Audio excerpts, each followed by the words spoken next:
Trump విషయంలో ఇప్పుడు టోటల్గా అమెరికన్ ప్రభుత్వము, నిఘా వర్గాలు అందరినీ అనుమానించాల్సి వస్తుంది. ఎందుకు అంటే మొన్నటిసారి జరిగినటువంటి అటెంప్ట్లో ఎక్కడ మీటింగో తెలుసు కాబట్టి అవతలోడు ప్లాన్ చేశాడంటే ఒక అర్థం ఉంది. తాజాగా జరిగినటువంటి కాల్పులు ఏవైతే ఉన్నాయో తన గోల్ఫ్ కోర్టు అది ఆకస్మికంగా ఫిక్స్ అయిందట. అదేదో ప్రీ ప్లాన్డ్ ప్రోగ్రామ్ కాదు. పోనీ ప్రీ ప్లాన్డ్ ప్రోగ్రామ్ అయితే ఆ విషయం బయటికి పొక్కింది, తెలుసుకున్నారు అనుకోవచ్చు. లేదా మన దేశంలోకి మళ్ళీ అందరికీ తెలిసి చెప్పినటువంటి ప్రోగ్రామ్ అయితే అనుకోవచ్చు. కానీ అట్లా కాదు.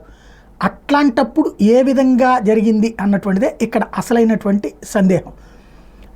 ఇప్పుడు ప్రధానమైనటువంటి అంశం వల్ల ఏంటంటే ఎవరు మార్చారు దీన్ని, అంటే ఆ సమాచారాన్ని ఎవరు చేరవేశారు అన్నటువంటిదే ఇక్కడ ప్రధానమైనటువంటి అంశం. సమాచారం చేరవేశారు, ఆ సమాచారం తీసుకుని అక్కడికి వెళ్ళాడు.